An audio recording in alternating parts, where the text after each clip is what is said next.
Derbi i takon Trepçës 89 me golin e Gjon.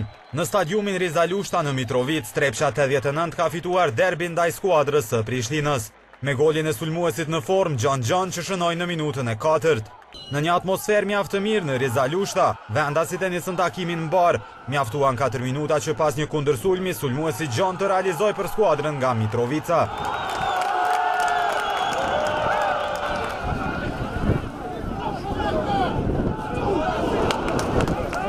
Pas golit të pranuar në minutat e para, Prishtina nuk mund të gjente rrugën për të shpërthyer mbrojtjen e 89-shit. Rombroja i vendasve kishte rast të mirë, por topi shkoi jashtë kuadratit të Muçiçit.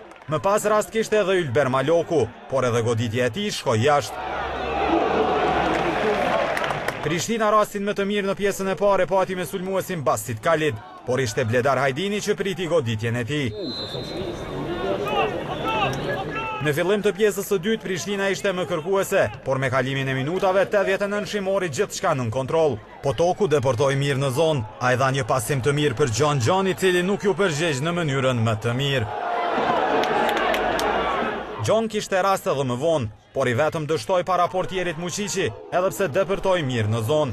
Derisa më vonë krosimin e Hasanit në gol nuk ja dolën ta shndrojnë as Gjone as Hajdari. Prishtina duke je përgjumur para Trepçës 89. Mustafa rrezikoi edhe 2 herë të tjera, por asnjëra nuk shkoi ku duhet. Rastin e vetëm që vlen të përmendet në pjesën e dytë, Prishtina e kishte me Endrit Krasniqin, por sërish ishte Bledar Hajdini në vend.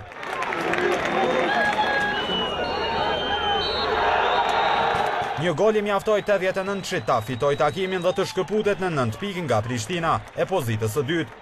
Tani Trepça 89 ka 48 pikë, derisa Prishtina 39 sosh. Trajneri i Trepçës 89, Zekiria Ramadani, e vlerësoi forcën e grupit si vendimtare në suksesin e skuadrës ndaj Prishtinës. Më thonë, grupi gjithmonë e kemi qenë se skuadra e Trepçës 89 është grup, nuk kemi individ që mund të bëjnë ndonjë kvalitet individual. Jemi në grup, ne në grup sulmonim, në grup umbronim. Dhe mendoj që edhe për krahje shikuesve që dua t'i falenderoj për këtë numër që kanë sot, edhe pse ditë pune. T'i falenderoj futbollistët që e dhanë maksimumin dhe t'i uroj për fitore. Mendoj që fitore e merituar. Duhet Prishtina të mendon se a është kandidat për titull tani ajo. Ne i kemi parasysh gjitha ndeshjet një mas një. Por derisa ekziston shansa teorike për mu bë kampion, gjithmonë e llogarisim si rival. E para duhet punojmë për të përgatitur për këtë ndeshje. Marrim, siç e thash edhe në fillim, marrim ndeshjet 1-1. Unë mendoj që duhet dalim faqe bardhë edhe atje, se me të vërtet kemi kvalitet, plus që kemi luksin edhe për të bërë ndonjë pushim disa futbollistët që t'i inkuadrojmë tjerë që janë më të pushueshëm dhe mendoj që mund dalim me rezultat pozitiv.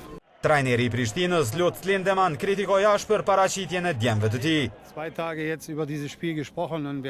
Trepça 89 luajti me shpirt dhe me zemër, ndërsa ne jo.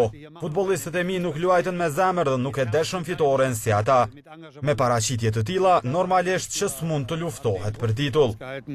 Javën e ardhshme Prishtina sërish udhëton në Mitrovic, kësaj radhe mysafire e Trepçës, derisa Trepça 89 udhëton në Pej për të përballur me Besën.